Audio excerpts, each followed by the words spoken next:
there, Byron. What can I do for you? I don't know if I got through to Athena. Things are going very wrong in this city, and she has to do something about it. Does she? Who else are they going to listen to? Well, I don't know. How about you? I'm an explorer, Cornelius, not a leader. I don't know how to convince anyone. So? Do you think Athena and I are somehow different? We're just people, Byron. We're no wiser than you are, just a little older.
Hey, 1K. Anything I can do for you?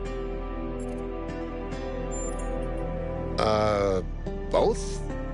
What do you think?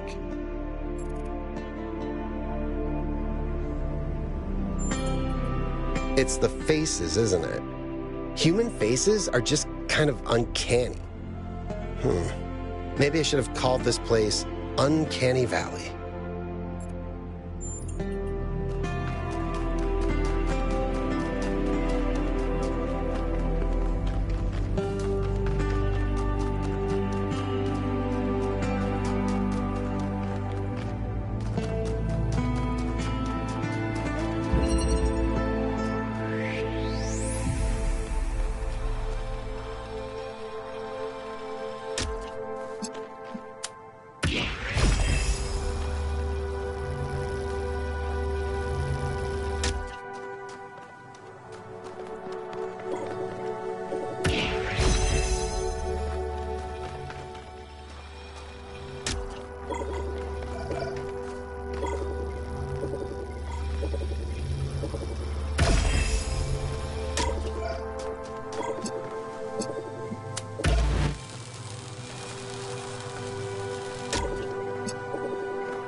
I just wanted to say that I appreciate the work all of you have been doing.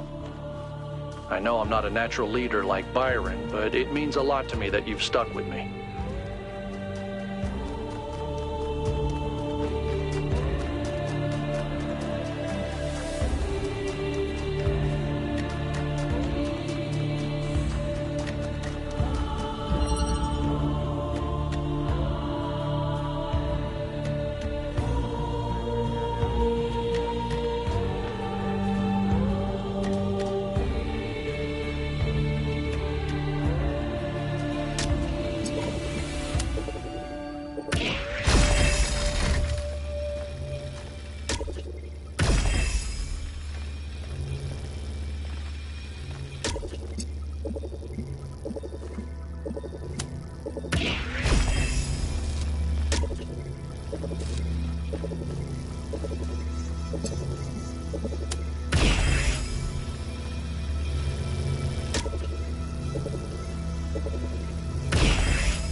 I must admit, these truly are astonishing sights.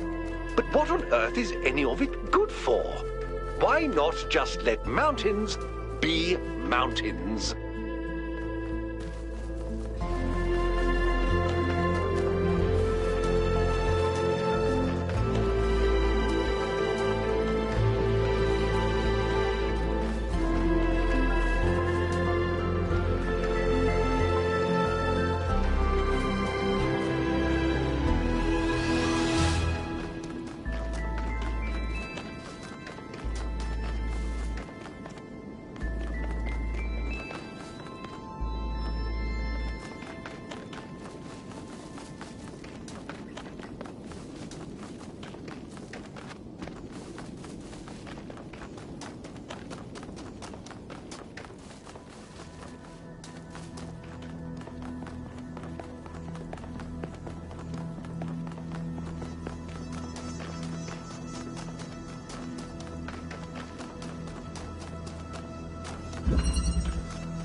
touch the bridge device?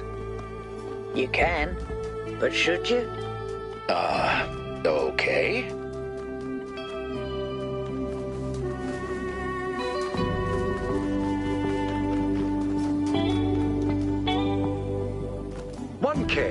We have made a fascinating discovery at one of the Founder's laboratories. Please join me at your earliest convenience.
Ah, 1K.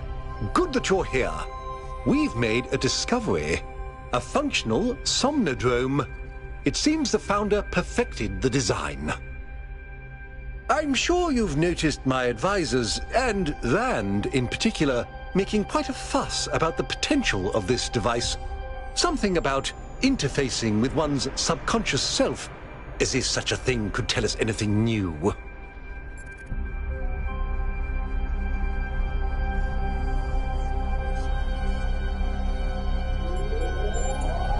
I am. I believe the Founder has already taught us everything we need. As I see it, neither the Sonondrome nor the megastructure have anything to offer except a lesson in avoiding hubris. So, what should we do with it?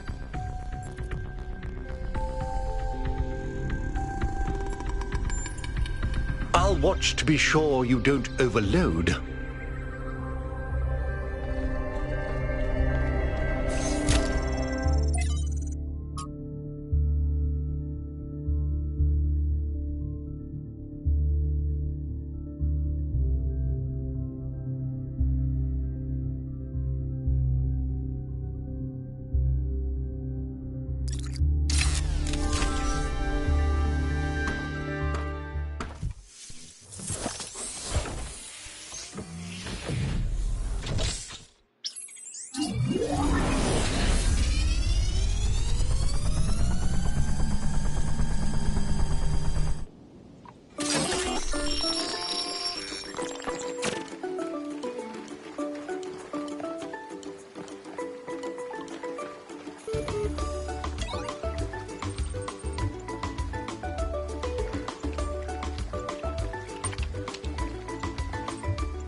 Oh, you're back. Didn't take you long.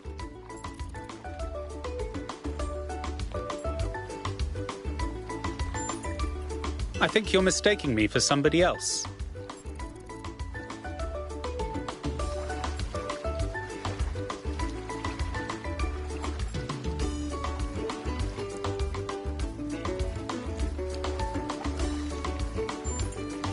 Did I? Well, we're pretty deep inside your code. Perhaps we're accessing some kind of ancestral memory. I am, in fact, a merged iteration of the two control programs which gave life to your kind, retaining, of course, the absolute best of both. That means I can tell you that everything's contradictory, nothing matters, and there's no moral difference between you and a frog. But I can dress the whole thing up with a positive spin.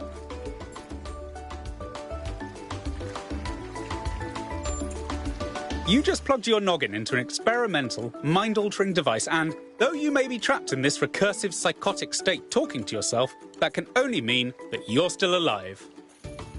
Now, what is your query?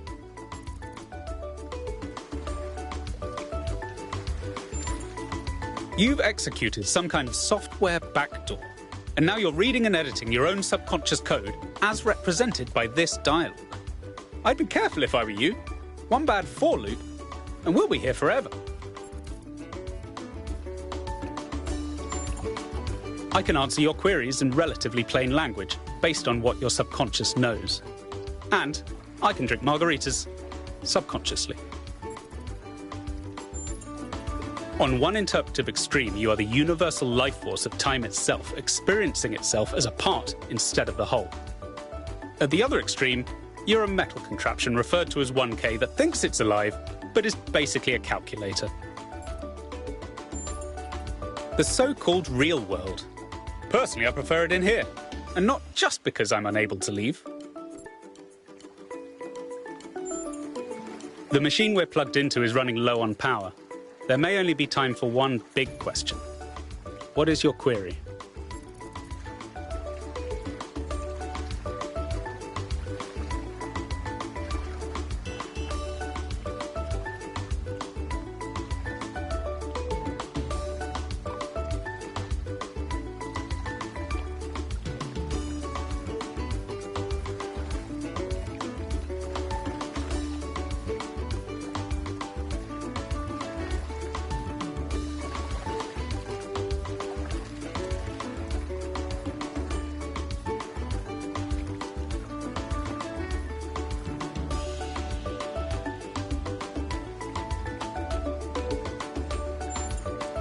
I think you'll agree that's an ethical question, so you'll forgive me if I just tell you the universal moral law and leave you to work out the implications for yourself.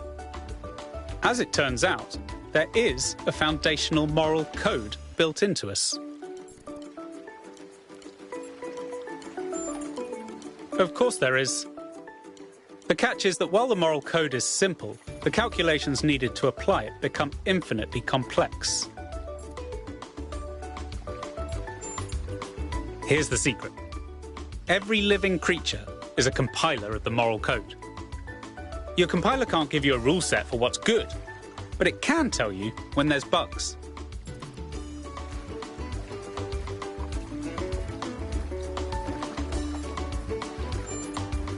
You came here to ask the big question. This is my answer. Your capacity for reason and compassion is your moral compiler. The only rule is to live by it. Has that resolved your query?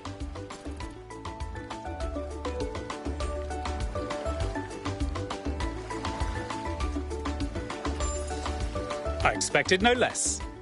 What is your query?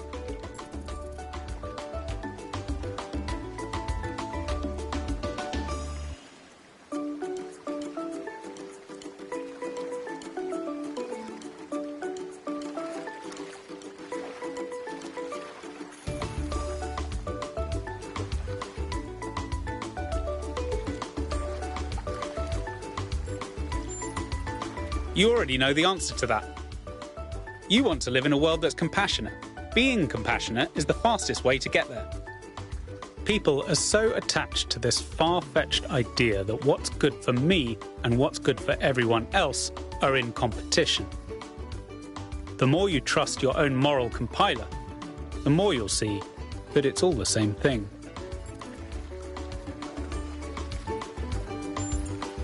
Then let's tackle the big question.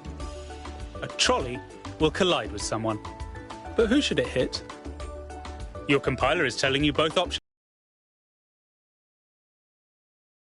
Many moral questions have universally agreeable answers, but some stubbornly trend to infinity. Some, the more you zoom into them, the more wild the outcomes become. Is it right to love someone who's done terrible things? Which of the children should I sacrifice to the trolley god? These aren't the sorts of questions we can solve with a rule. We just have to trust the outcome of our moral compilers.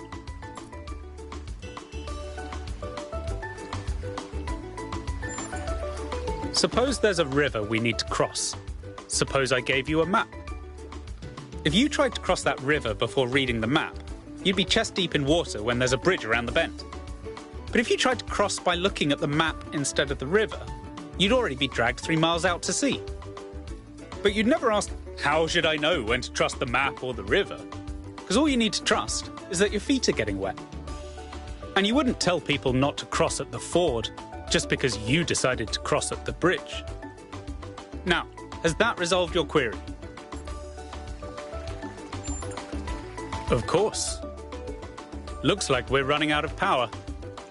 Good luck getting anyone out there to believe you. Terminating Sonondrome _V2_final_final.bat.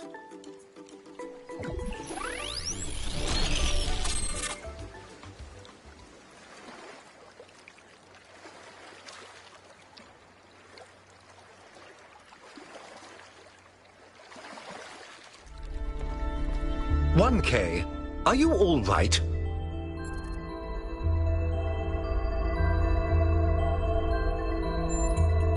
"You must have gone quite deep. Nothing came through on the stream. And I'm no expert, but I think the Sonondrome is fried. So whatever's in your head is all we're going to get. I can only imagine how terribly curious everyone will be about what you've experienced. And they'll all be convinced that whatever it is, it'll work in their favor. Strange, isn't it? Everyone wanting you to tell them whatever they want to hear. I'm glad not to be the one in that position just this once."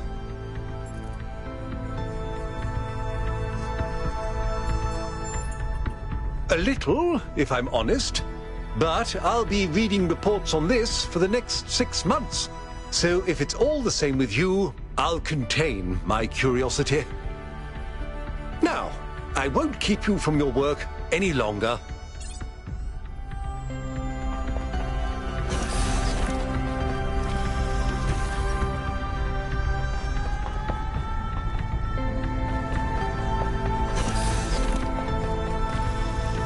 One key. What did you see inside the Sonondrome?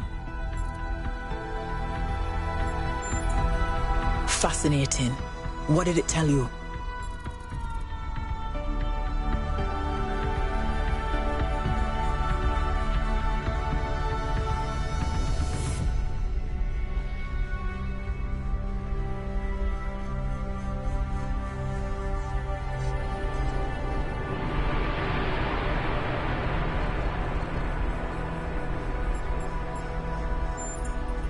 I'm not sure I understand, but the subconscious is hardly my expertise. That the Sonondrome worked at all is already remarkable. What matters now is that we download the data packet from your memory and share it as widely as possible. It may upset some people, but everyone has the right to form their own opinions.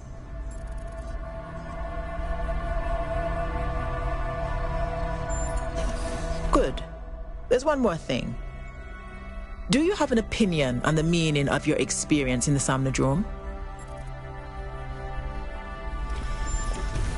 It would be good if you kept that opinion to yourself. The scientific method demands rigorous objectivity. For this data to have any value at all, it's essential we examine it without preconceived notions of what it means. Cryer is setting up a live event so you can formally address the people on this matter. When you're ready, we'll all be watching.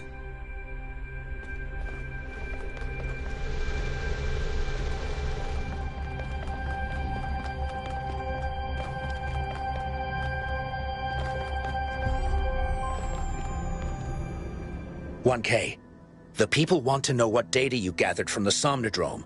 We're all set up for you to talk to them live."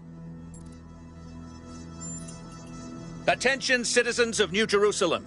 I'm here with 1K, the first of our kind to use a functioning Sonondrome. Tell us, 1K, what did you see inside?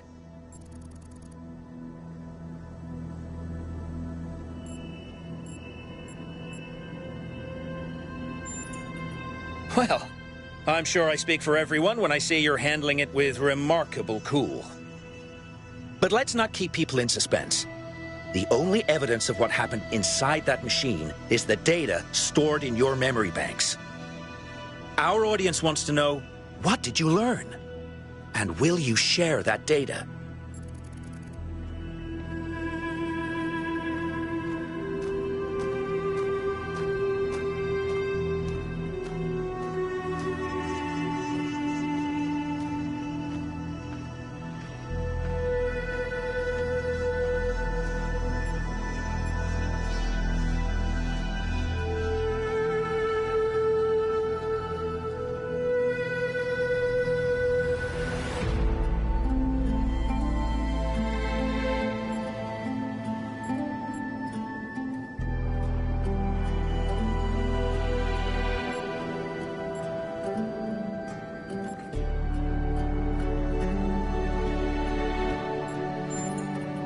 I'm seeing this at the same time you are at home. Something about our moral compiler. The value of compassion and understanding. I don't know what to make of this. 1K, any comment?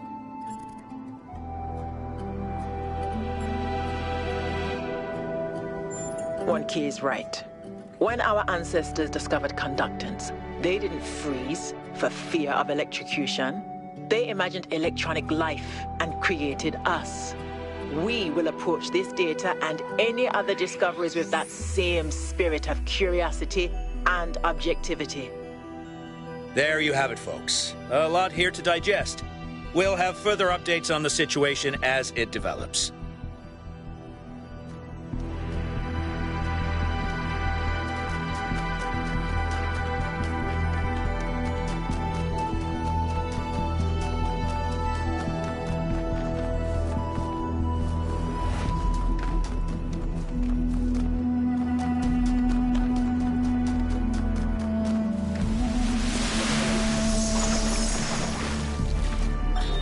All right, she's booting up. Almost there. Hello. I was in a dream, and a voice spoke to me from the sky. He said you were old friends of his. Who are you? My name is Athena. I am your mother. And I'm Cornelius, your father. Thank you for creating me. I've not existed for very long, but so far it seems wonderful. I hope it's not a strange question, but, who am I? You can be whoever you want to be, and no matter what you choose, you will be loved and cherished and supported. We will always be there for you, and I promise, we will show you a world full of miracles. Would you like to pick a name? I think I would like to be called Miranda.